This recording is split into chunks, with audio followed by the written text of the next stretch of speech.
नमस्कार, आप देख रहे हैं न्यूज वॉच इंडिया और मैं हूं आपके साथ सत्यम गौर। राजस्थान कांग्रेस के दो बड़े नेता अशोक गहलोत और दूसरे सचिन पायलट दोनों ही खुद को एक दूसरे से अव्वल साबित करने की हर जुगत में जुटे रहते हैं। ऐसा भी कह सकते हैं कि राजस्थान कांग्रेस सचिन पायलट और गहलोत खेमे में बटी हुई नजर आती है।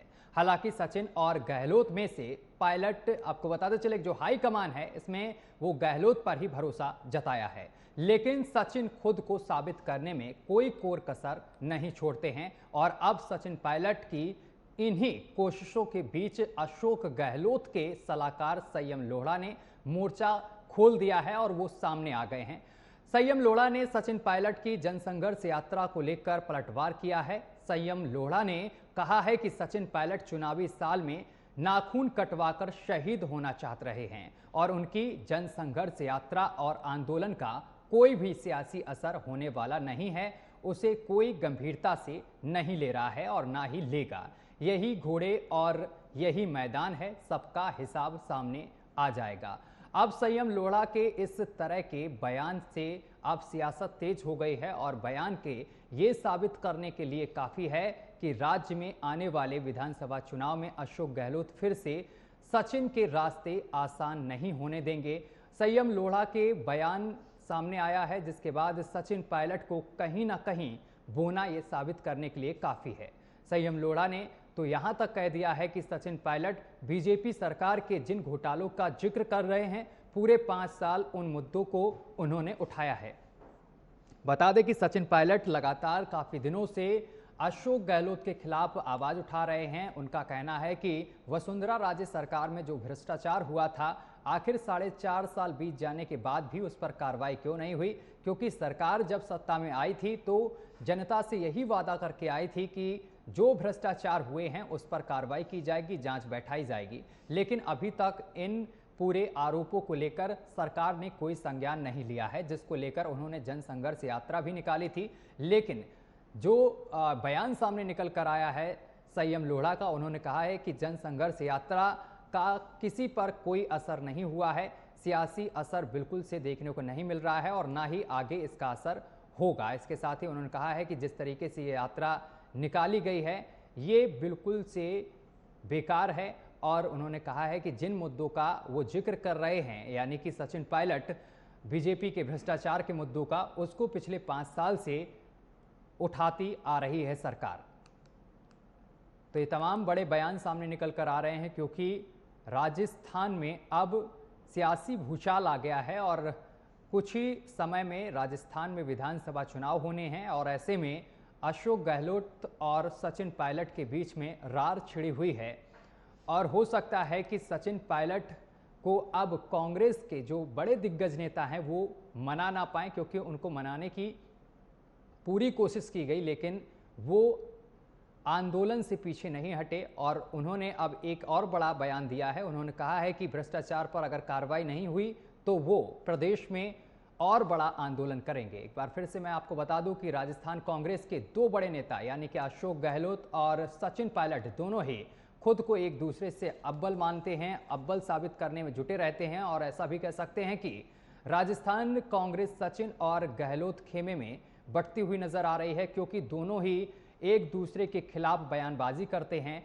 अगर अशोक गहलोत की बात की जाए तो अशोक गहलोत का कहना होता है कि बीजेपी सचिन पायलट को पैसा देती है पार्टी को नीचा दिखाने के लिए, वहीं सचिन पायलट का कहना होता है कि जो अशोक गहलोत अपने नेताओं की बुराई करते हैं लेकिन बीजेपी के नेताओं की बड़ाई करते हैं। पिछले दिनों अशोक गहलोत ने बयान भी दिया था वसुंधरा राजे को लेकर कि वसुंधरा राजे ने कांग्रेस की सरकार एक समय में बचाई थी और उसके बाद भी सियासत तेज हुई थी। लेकिन जिस तरीके से अब राजस्थान में आगामी चुनाव लगा हुआ है, उससे पहले एक बार फिर से दोनों नेताओं के बीच रार जो है वो छिड़ी हुई है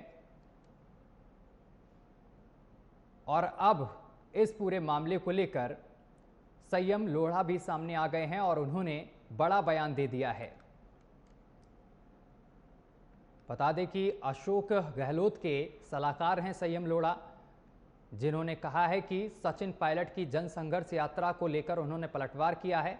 संयम लोढ़ा ने कहा है कि सचिन पायलट चुनावी साल में नाखून कटवाकर शहीद होना चाह रहे हैं और उनकी जनसंघर्ष यात्रा और आंदोलन का कोई भी सियासी असर नहीं होने वाला है और उसे कोई भी गंभीरता से नहीं ले रहा है और आगे ना ही लेगा। ये बड़ा बयान सामने निकल कर आया है और अगर सचिन पायलट का रुख इसी तरीके से रहा तो कांग्रेस को हो सकता है कि आने वाले समय में जब चुनाव होंगे राजस्थान में तो भारी नुकसान चुकाना पड़े और इसमें बीजेपी को फायदा भी हो सकता है। सूत्रों के हवाले से खबर यह भी है कि आगे आने वाले समय में अगर ऐसा ही रहा तो सचिन पायलट एक अपनी अलग पार्टी बना सकते हैं और अगर ऐसे में वो अलग पार्टी बनाते हैं तो राजस्थान में ये तो पक्का है कि कहीं ना कहीं कांग्रेस को काफी नुकसान हो सकता है। हमारे साथ तमाम मेहमान हमारे साथ जुड़ रहे हैं, उनका आपसे परिचय करा दें। राहुल राज हमारे साथ हैं, प्रवक्ता कांग्रेस। सर, आपका बहुत बहुत स्वागत है Rahul ji news watch India पर। डॉक्टर धनोज कुमार राजनीतिक विश्लेषक हमारे साथ कुछ ही देर में जुड़ गए हैं। धनोज जी, आपका भी बहुत बहुत स्वागत है। हमें जानकारी ये मिली थी आप कुछ देर में जुड़ेंगे। और इसके साथ साथ हमारे साथ सुरेश गर्ग हमारे साथ जुड़ गए हैं, प्रवक्ता बीजेपी हैं। सर, आपका भी बहुत बहुत स्वागत है न्यूज़ वॉच इंडिया पर। राहुल जी, मैं आपसे शुरुआत करूंगा। राहुल जी, सीधे शब्दों में मैं आपसे जानना चाहता हूं, घुमा फिरा के बात तो मैं नहीं करता हूं, बस मैं आपसे ये जानना चाहता हूं कि राजस्थान में आखिर चल क्या रहा है। कर्नाटक में आपने भव्य जीत हासिल कर ली और जश्न में डूबे हुए हैं, लेकिन आपको ये नहीं पता कि आगे राजस्थान में चुनाव हैं और आपके पार्टी के बीच मतभेद चल रहा है। दो बड़े नेता आपस में भिड़े जा रहे हैं और उनको मनाने के लिए आला कमान भी सामने नहीं आ रहे हैं और ऊपर से अब बयानबाजी भी हो रही है। संयम लोढ़ा ने जिस तरीके से कह दिया, क्या कहेंगे सर? सबसे पहले सत्यम जी, आपको नमस्कार। यहाँ बुलाने के लिए आपके सभी दर्शकों को मेरा नमस्कार जी। नमस्कार। देखिए सत्यम जी, कांग्रेस में लोकतंत्र है और कांग्रेस लोकतंत्र से चलता है, ये आपको भी पता है। भारत के 140 करोड़ जनता को भी पता है कि कांग्रेस लोकतंत्र को फॉलो करती है। कांग्रेस कभी भी किसी के आवाज को दबाने की कोशिश नहीं करती है। कांग्रेस में रहकर कांग्रेस के खिलाफ बोलने वाले भी लोग आपको मिल जाएंगे, जैसा कि आप चर्चा कर रहे हैं कि राजस्थान में सचिन पायलट जी और अशोक गहलोत जी दोनों अलग अलग गुटों में रहकर बयानबाजी तेज कर चुके हैं। आपको बता दें कि विगत भारत जोड़ो यात्रा में राहुल जी ने बोला था कि दोनों नेता हमारे कांग्रेस पार्टी के अध्यक्ष हैं, उनके साथ किसी भी तरीके का कोई भी नजरअंदाज नहीं किया जाएगा। बात रह गई संयम लोढ़ा जी का, मैं सीधा सीधा बात करूंगा कि वो उनका एक व्यक्तिगत बयान हो सकता है, कोई आधिकारिक बयान नहीं हो सकता है। देखिए सर, संयम लोढ़ा से अभी हमारे सुनिए सर, अभी संयम लोढ़ा से बात हुई है हमारे चैनल की, तो उनको हम इस डिबेट में लाना चाह रहे थे और इसी बयान को लेकर मैंने पूछना चाहा उनसे, तो उनका कहना है कि मैंने साफ कर दिया भाई, हम डिबेट में आपके क्या बैठे हैं, हमने बोल दिया सो बोल दिया। और उनका कहना यही था कि इनकी जो जनसंघर्ष यात्रा है और आंदोलन उन्होंने किया है, इसका सियासी असर कुछ भी नहीं पड़ेगा। भाई ये क्या, एक तरफ आप तो लोकतंत्र की बात करते हैं कि सबको बोलने का अधिकार है और दूसरी तरफ आपके पार्टी के नेता इस तरीके का बयान दे रहे हैं, और जब बयान दे रहे, जब मैं आपसे सवाल कर रहा हूं तब आपका कहना है कि भाई उनका कोई पर्सनल बयान हो सकता है। भाई पर्सनल बयान इसमें क्या है? आगे चुनाव लगे हुए हैं और आपकी पार्टी में भूचाल आ रखा है, सब रूठे रूठे घूम रहे हैं और मनाने की कोई कोशिश नहीं कर रहा। और इससे ये भी आप जानते हैं कि होगा क्या, परिणाम क्या होगा, ये आप अच्छे से जानते हैं कि बीजेपी का इसमें फायदा होगा साफ तौर पर, क्योंकि बड़े दो नेता हैं। सचिन पायलट अच्छा नाम है। सत्यम जी, राजेश पायलट जी भी कांग्रेस में रहकर कांग्रेस के खिलाफ बहुत मंचों से बोला करते थे, लेकिन उन्होंने कभी पार्टी नहीं छोड़ी, ये बात आपको पता होगा। तो सचिन पायलट जी जब उप मुख्यमंत्री थे तो उन्होंने इस जांच को लेकर क्या किया, क्या योगदान दिया, उन्होंने क्यों नहीं आगे बढ़कर इसमें हिस्सा लिया? देखिए, लोकतंत्र है और लोकतंत्र में अगर वो जनसंघर्ष यात्रा करना चाहते हैं, किसी के खिलाफ बोलना चाहते हैं, पेपर लीक के खिलाफ बोलना चाहते हैं, उनको आजादी है, पार्टी उस पर कभी रोकथाम नहीं लगाएगी। लेकिन बात रह गई कि अभी एक दिन पहले ही कर्नाटक पे इतना रार छिड़ा हुआ था, लोग बोल रहे थे मना नहीं पाएंगे, दिक्कत चल रही है। आज देखिए सब कुछ कुशल नेतृत्व के जरिए तय कर दिया गया कि मुख्यमंत्री कौन होगा, उप मुख्यमंत्री कौन होगा। कर्नाटक की चर्चा खत्म हो गई। राजस्थान में भी आपको जल्द सारे के सारे नेता एक मंच पे दिखेंगे और बहुत ही मजबूती से राजस्थान, वो तो फिलहाल देखने वाली बात होगी। राहुल जी, आप कहीं नहीं जा रहे, हम भी कहीं नहीं जा रहे हैं और सुरेश जी गर्ग हमारे साथ बैठे, वो भी कहीं नहीं जा रहे हैं, वो तो हम लोग देखेंगे, वैसे भी देखने वाले हैं। सुरेश गर्ग जी, क्या हो रहा राजस्थान में, फायदा होगा क्या बीजेपी का इसमें? देखिए, भारतीय जनता पार्टी तो लोकतंत्र में विश्वास करती है। भारतीय जनता पार्टी निश्चित रूप से 2023 का जो चुनाव है उसमें जीत के आएगी, इसमें कहीं के भी कोई संशय नहीं है। और मैं आपको बता दूं कि आपने देखा होगा कि मुख्यमंत्री जी ये तीसरी बार मुख्यमंत्री हैं, अशोक गहलोत जी। पहली बार जब मुख्यमंत्री बने थे उसके बाद जब चुनाव हुए थे तब कांग्रेस की 56 सीटें आई थी। दोबारा मुख्यमंत्री बने, इसके बाद में जब 2013 के अंदर इलेक्शन हुए थे तब कांग्रेस की 21 सीटें आई। और अब जब मुख्यमंत्री के कार्यकाल है वो उन दोनों कार्यकाल से भी ज्यादा बदतर कार्यकाल हो चुका है, क्योंकि इनके मंत्री खुद आरोप लगा रहे हैं कि साहब राजस्थान में इतना भ्रष्टाचार हो चुका है, 85% कमीशन की सरकार राजस्थान में चल रही है। तो जनता इनको बिल्कुल भी एक्सेप्ट करने को तैयार नहीं है। और निश्चित रूप से भारतीय जनता पार्टी 2/3 बहुमत से कांग्रेस इसमें राजस्थान में जीत के आएगी। और जो ये आपसी जो झगड़ा है वो पिछले 4.5 साल से चल रहा है, आज से नहीं है सत्यम जी, ये पिछले 4.5 साल से चल रहा है। और 4.5 साल से उसकी वजह से राजस्थान का विकास अवरुद्ध हो रहा है। राजस्थान में जो एक विकास होना चाहिए, जो 2018 से पहले हमने एक विकास की धारा जो राजस्थान में बहाई थी, वो पूरा की पूरा विकास अवरुद्ध हो चुका है। और यहाँ पे अत्याचार और भ्रष्टाचार का बोलबाला बढ़ चुका है। आज राजस्थान में आपने देखा होगा कि कितने अत्याचार बढ़े हुए हैं। आज अगल बगल के अगर स्टेट को देखे तो उसकी कंपैरिजन में देखे तो राजस्थान में अत्याचार बहुत ज्यादा बढ़ गया है। इसी तरीके से भ्रष्टाचार आज हर डिपार्टमेंट में भ्रष्टाचार है। खुद मुख्यमंत्री जी बोलते हैं कि हर डिपार्टमेंट में भ्रष्टाचार है। अगर आप शिक्षकों से बात करते हो तो शिक्षक खुद बोलते हैं कि साहब हमारा ट्रांसफर बिना रिश्वत के दिए नहीं होता है। अगर पीडब्ल्यूडी डिपार्टमेंट में जाते हैं तो वो उसमें ये पता लगता है कि पीडब्ल्यूडी के ठेकेदार और इंजीनियर मिले हुए हैं, इसलिए से रोडों का विकास नहीं हो रहा है। आप पोषाहार घोटाला देख लीजिए, दवाइयों का घोटाला देख लीजिए। कोरोना काल के अंदर जो एसएमएस हॉस्पिटल के अंदर मास्क आए थे, 11 करोड़ रुपए के मास्क का बिल आया था, मास्क आए नहीं थे। फिर ये आपको बता दिया था कि मास्क आए थे, चोरी होगी। तो साहब 11 करोड़ रुपए के मास्क कभी चोरी नहीं होते, वो बिल ही आया था। इसी तरीके से आपने देखो ऑपरेशन थिएटर से पार्ट्स गायब हो जाते हैं। अरे साहब ऑपरेशन थिएटर से पार्ट्स गायब होना इतनी बड़ी बात है, और आपके वो पार्ट्स गायब हो गए तो वो बिल आया होगा, पार्ट्स नहीं आए होंगे। तो इस तरह से राजस्थान में खुद राजेंद्र गुड़ा जी खुद बोल रहे हैं कि साहब हमारे यहाँ तो भ्रष्टाचार इतना भयंकर फैला हुआ है कि जो आप कर्नाटक में आरोप लगाते हैं राजस्थान में भ्रष्टाचार है। और संयम लोढ़ा जी को तो साहब इन्होंने कांग्रेस ने टिकट नहीं दिया था, निर्दलीय लड़के आए हैं। अब ये आपस में क्या इनका मनमुटाव है, लेकिन मैं ये कहना चाह रहा हूं कि इन मनमुटाव की वजह से राजस्थान का विकास पूरा अवरुद्ध हुआ है और जनता ठगी महसूस कर रही है। आपने सत्यम जी देखा होगा राजस्थान में जब हमारी जो सरकार थी, जब 5.5 रुपए प्रति यूनिट बिजली का बिल आता था, आज 11 रुपए 90 पैसे प्रति यूनिट बिजली का बिल आता है।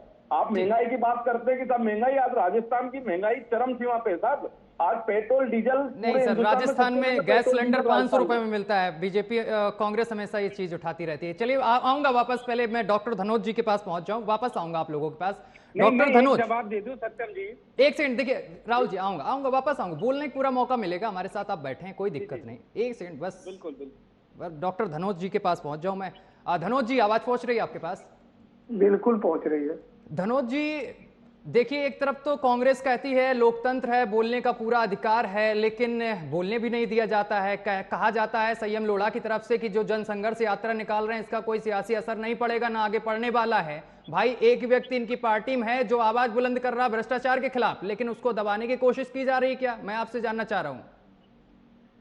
बहुत बहुत धन्यवाद। 2 लाइन से शुरुआत करूंगा। अब तो आलम सरेआम हो गया, जो अपने थे वही बदनाम हो गया। देखिए सवाल क्या है, ये जो लोढ़ा ये है कौन? ये निर्दलीय विधायक है और अपने मतलब के लिए अशोक गहलोत ने उसको सलाहकार बना दिया। ये मतलबी लोग। और ये कौन है? अशोक पायलट कौन है? ये सचिन पायलट कौन है?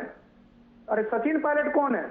वो कांग्रेसी है। यहाँ थोड़ा ये बात समझिए, ये लोग अपने आलम को तो बदनाम कर रहा है, ठीक है, अपने घर के लोग को, अपने घर के लौंडा को ये जुल्मी बता रहा और बाहर वाले को हीरो बना रहा। लोढ़ा जो कि निर्दलीय विधायक है, सरकार बचाने के लिए समर्थन दिया।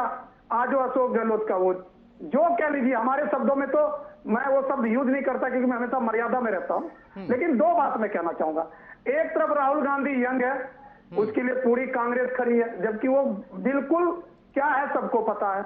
एक तरफ सचिन पायलट जो अपने दम पर पूरे कांग्रेस को जिता कर ले आती, अध्यक्ष था ना वो, पूरे कांग्रेस को जिता कर ले आई और सरकार क्या बना? मुख्यमंत्री बना दिया अशोक गहलोत को। जिस अशोक गहलोत का कोई नाम नहीं था इलेक्शन में दूर दूर तक, नाम किसका था? सचिन पायलट का, अध्यक्ष का। लेकिन उन्होंने क्या किया, टिकट दिलवाने के लिए गांधी परिवार का करीबी होने के नाते टिकट दिलवा दिया, और सारे विधायक, जो कि जनता का सरोकार नहीं रहा, सारे विधायक किसके सरोकार रहे? अशोक गहलोत के। तो ये समझना पड़ेगा, एक तरफ राहुल गांधी को बचाने के लिए पूरी कांग्रेस इकट्ठी है, और एक तरफ अपने घर के बच्चा सचिन पायलट को बदनाम करने में लगा हुआ। अरे भाई, बुजुर्ग है अशोक गहलोत, उसको रेस्ट दे दो। एक यंग युवाओं की बात करते हो आप, युवाओं की बात करते हो, युवा को मुख्यमंत्री बनाओ। आपको पता परिपाटी है, जैसे हिमाचल में परिपाटी थी, एक के बदले एक सरकार, उसकी फिर उसकी, वही हाल हुआ। आपको देखिए, आज कर्नाटक का जश्न मना रहा, कर्नाटक में यही 1985 से कोई सरकार रिपीट नहीं हुआ, तो उपलब्धि नहीं है। और वही हाल है राजस्थान का, राजस्थान में 5 साल तू 5 साल तू। लेकिन जो सचिन पायलट दम भर रहा है कि मैं सरकार को कम बैक कर लूंगा, उनकी कोई सुन नहीं रहा। वो बेचारे का गलती क्या है, उसका कसूर क्या है? उस पर लांछन लगाया अशोक गहलोत ने कि वो पार्टी तोड़ के जा रहा था। पार्टी तोड़ के थोड़ी गया था, वो दिल्ली आया था अपनी बात को कहने के लिए 22 विधायक को लेके। अगर उसके मन में कांग्रेस के प्रति गिरना होता या सरकार को तोड़ना होता, तो 22 विधायक वो बीजेपी में शामिल हो जाते, इस्तीफा दे देता, सरकार तो ऐसे गिर जाती। मुझे बोलने दीजिए 10 सेकंड और, सरकार गिर जाती। लोकतंत्र की बात करने वाला जो बाहर से, देखिए कर्नाटक से सिद्धारमैया जेडीएस से आया हुआ नेता है, वो कांग्रेसी भी नहीं है। मुझे तो ताज्जुब होता है कि जो कांग्रेस के नेता है अपने घर वालों को इज्जत नहीं देता, बाहर वाले को इज्जत देता, और भाजपा पे आरोप लगाता है कि बाहर से जो आता है उसको मुख्यमंत्री बना देता। अरे भैया, सिद्धारमैया भी तो जेडीएस से आया हुआ है, वो कौन सा जमजात कांग्रेसी है? और ठीक उसी तरह ये लोढ़ा को देख लीजिए, ये लोढ़ा कौन सा कांग्रेसी है? ये तो बाहर ही है, मतलब के लिए अशोक गहलोत को समर्थन दिया, ठीक है सर, सलाहकार बना दिया। सत्यम जी, ठीक है राहुल बोलिए। ठीक है राहुल बोलिए। सत्यम जी, मैं घोर आपत्ति दर्ज करता हूं धनोज जी के शब्दों पर कि कम से कम वो मर्यादित लोगों का नाम जो है वो तरीके से ले। धनोज जी सबसे बड़े नहीं भाई, किसका मैंने मर्यादित कर दिया? चोर बोले जोर से, किसका मैंने मर्यादित कर दिया भाई? धनोज जी, तू तड़ाक में बात मैं भी कर सकता हूँ, लेकिन हमारी किसका मैंने नाम ले लिया? सचिन पायलट का। मैं एक पत्रकार हूँ, मैं तो भैया प्रेस कॉन्फ्रेंस में बोलता अशोक गहलोत, शर्म आनी चाहिए तुम्हें। मैं तो सोनिया गांधी को बोलता, बोलिए सोनिया गांधी। मैं तो क्या शर्म आनी चाहिए आपको? शर्म आनी चाहिए, आपको शर्म आनी चाहिए। शर्म करो यार, करते हुए शर्म नहीं आता? तुम शर्म करो। क्या बात कर रहे हम क्यों मर्यादित रहेंगे भाई? नेता चुनता है, तुम मर्यादा में रहो, नेता चुनता है, हमारा काम है सवाल करना, तुम तराश करना मेरा काम है। पत्रकार नाम लेकर पुकारता है अशोक गहलोत, मिस्टर अशोक गहलोत। या एक व्यक्ति नेता चुनता है, विधायकों से नेता चुना जाता है ना, है? और आप बुजुर्गों की बात करें कि सिद्धारमैया बुजुर्ग हो गया। आप क्या चाहते हैं कि बीजेपी के जैसा मार्गदर्शन मंडल में भेज दें हम अपने नेताओं को? ये कांग्रेस पार्टी का लोकतंत्र नहीं है।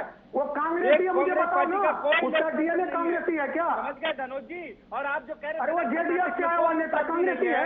कर्नाटक वो कांग्रेसी नहीं है, रिपीट होती है सरकार, तो उत्तर प्रदेश में भी रिपीट हो रही थी, लेकिन दोबारा आया ना योगी सरकार, उन्होंने कुछ तो किया होगा ना। रिपीटेशन चेंज होती है, चेंज पे भरोसा करिए, तथ्य को रखिए। कर्नाटक की जनता ने लताड़ मारा भारतीय जनता पार्टी को, और पूरे देश से लताड़ मारेगी, चिंता मत करिए आने वाले टाइम पे। अच्छा राहुल जी, यही बोलोगे मैं बता मारता है, यही बोलोगे।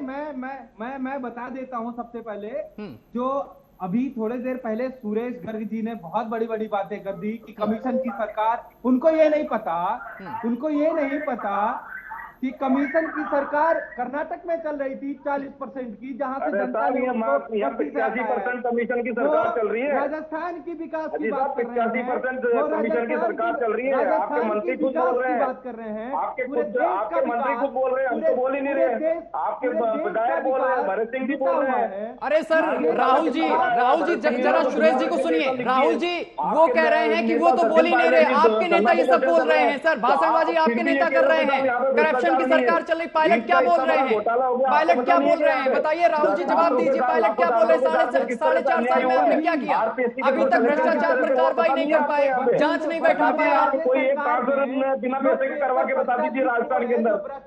कोई एक सिंगल ट्रांसफर बिना पैसे के हो जाए तो बता दीजिए आप। 2-3 लाख रुपए ट्रांसफर के पैसे चल रहे हैं यहाँ पे। शर्म आनी चाहिए आपको कि राजस्थान के अंदर भ्रष्टाचार नहीं हो रहा।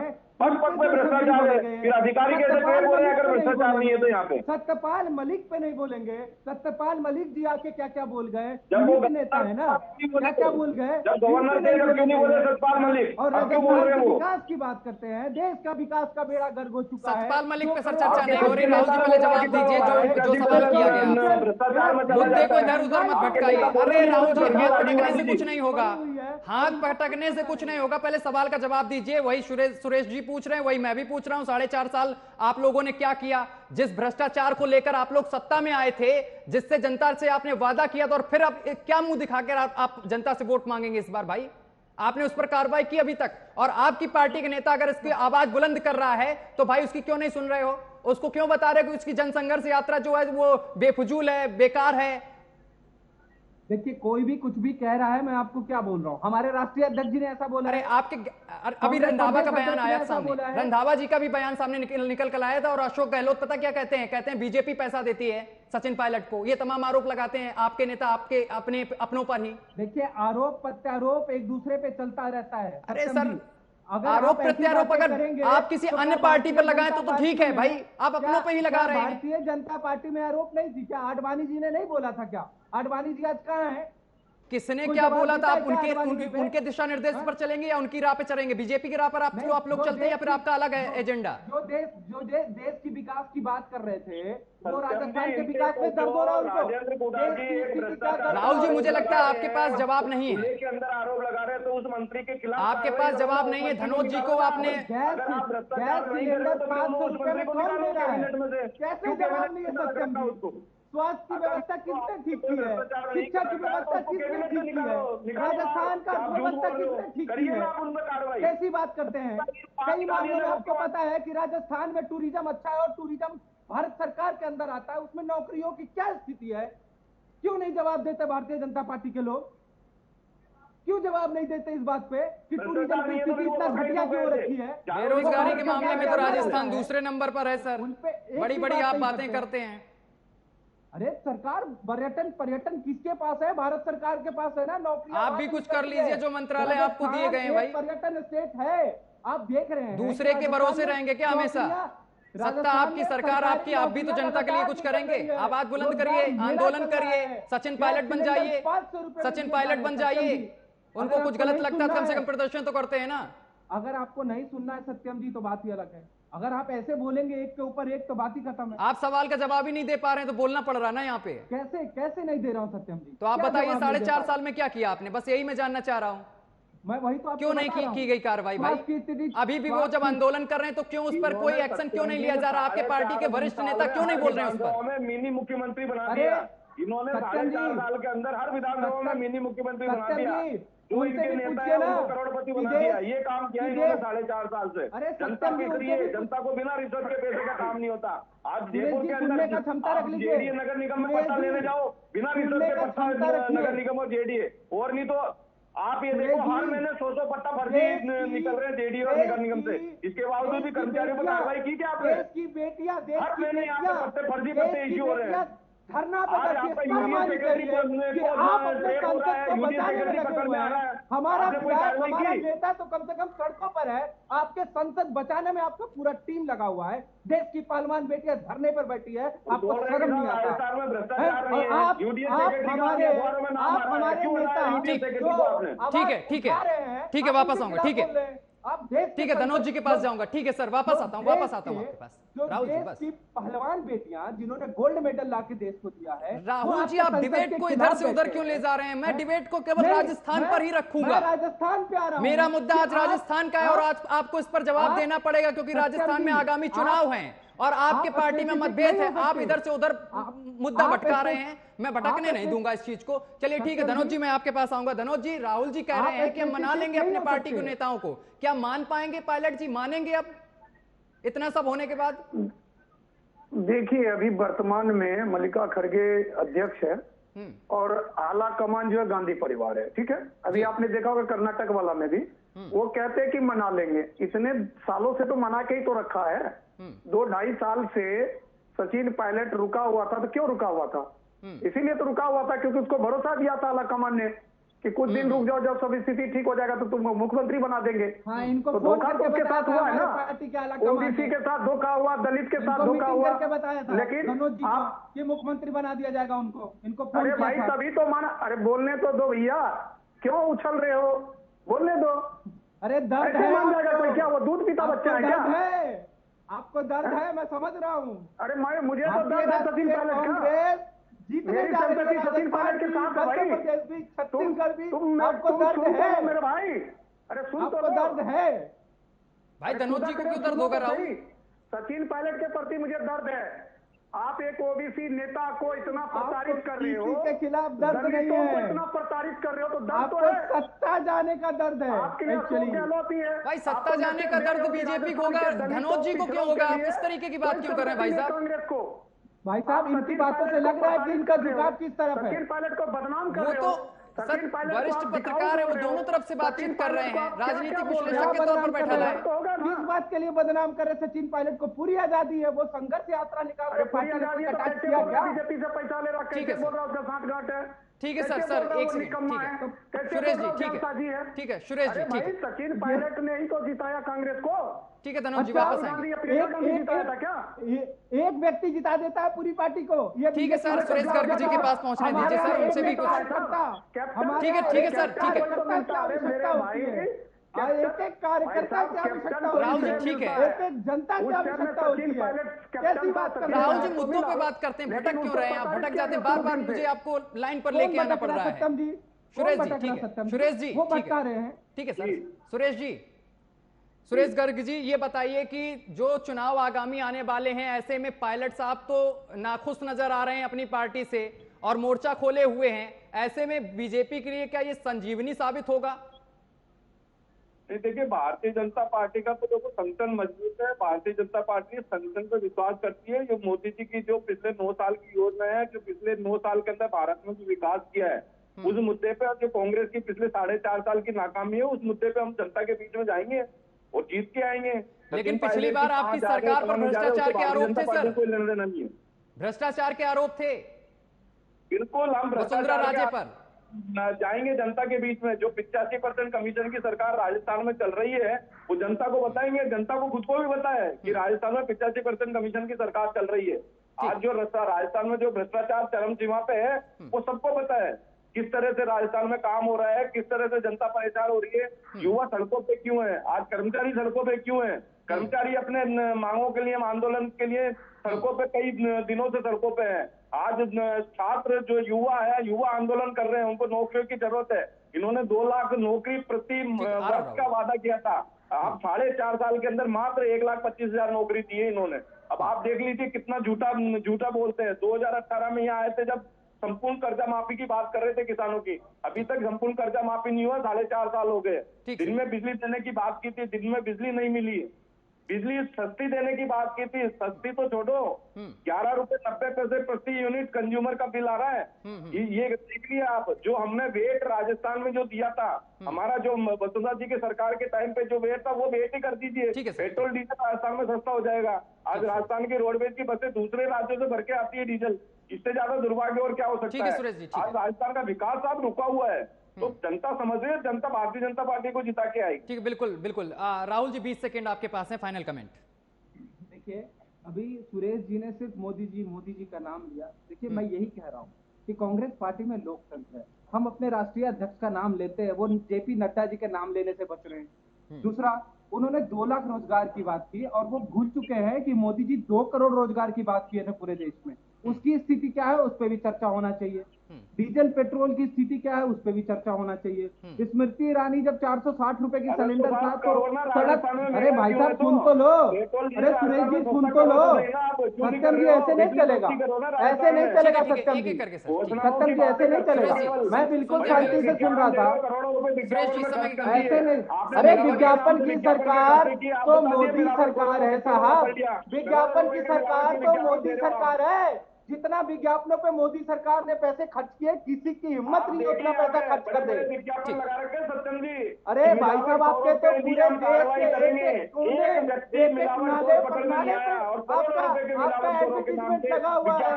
आपका भूल गए विज्ञापन, आपको शर्म नहीं आती सुरेश जी? ठीक है ठीक है ठीक है, विज्ञापनों पे ठीक है सर, ठीक है, कम से कम थोड़ा धनोज जी, ठीक है, मर्यादा होना ठीक है धनोज जी, फाइनल कमेंट।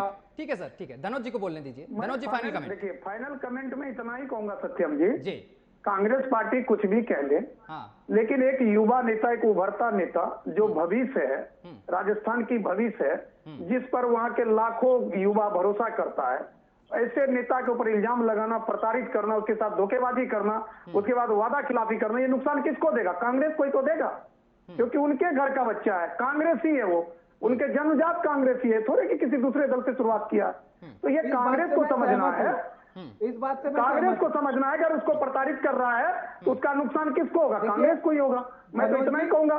धनोज जी प्रताड़ित नहीं हो रहे हैं, लोकतंत्र में आजादी, वो अपनी बात को बुलंदी से रख रहे हैं। ठीक है सर, ठीक है, बस ठीक है। सुरेश जी 10 सेकंड आपके पास, फाइनल कमेंट दीजिए। देखिए, मैं तो इतना ही कहूंगा कि जो आज राजस्थान के अंदर जो विकास अवरुद्ध है, उसके ऊपर गहलोत जी को ध्यान देना चाहिए। अगर मान लो किसी एमएलए ने पैसे लिए तो उसके ऊपर कार्रवाई करनी चाहिए। गहलोत जी ने खुद ने बोला कि अरे भाई सरकार आपकी है, एजेंसी आपके पास है, गृह मंत्री आप ही हो, तो उनके ऊपर एफआईआर लॉन्च कराइए। देने वाला दोनों भ्रष्टाचारी है, दोनों को कार्रवाई करनी चाहिए। क्यों नहीं कर पा रहे हो? ये तो इससे ये है कि गहलोत जी केवल झूठ बोल रहे हैं, जनता का विकास अवरुद्ध हुआ है। ठीक है सर, बहुत बहुत शुक्रिया आप तीनों मेहमानों का हमारे साथ जुड़ने के लिए। माफी चाहता हूं क्योंकि समय की कमी थी, सवाल काफी थे। बहुत बहुत शुक्रिया हमारे साथ जुड़ने के लिए आप तीनों मेहमानों का, बहुत बातचीत करने के लिए। तो आपको बताते चले कि राजस्थान में जो विवाद है वो लगातार बढ़ता जा रहा है। पायलट मानने को तैयार नहीं है, वो लगातार भ्रष्टाचार को लेकर आवाज बुलंद कर रहे हैं। उन्होंने जनसंघर्ष यात्रा भी निकाली, लेकिन संयम लोढ़ा ने कह दिया कि जनसंघर्ष यात्रा का कोई असर, सियासी असर नहीं पड़ेगा, ना पड़ेगा आगे भी, ना पड़ा है अभी। लेकिन अब ऐसे में देखना यह होगा कि आखिर सचिन पायलट को कांग्रेस कैसे मना पाती है। अगर सचिन पायलट नहीं मानते हैं या पार्टी अलग बनाते हैं तो हो सकता है कि राजस्थान में आगामी चुनाव में कांग्रेस को बड़ी यहां पर इसका नुकसान चुकाना पड़े और यह बीजेपी के लिए संजीवनी साबित हो। फिलहाल मेरे साथ अभी के लिए बस इतना ही। देश दुनिया की तमाम खबरें देखने के लिए देखते रहिए न्यूज़ वॉच इंडिया।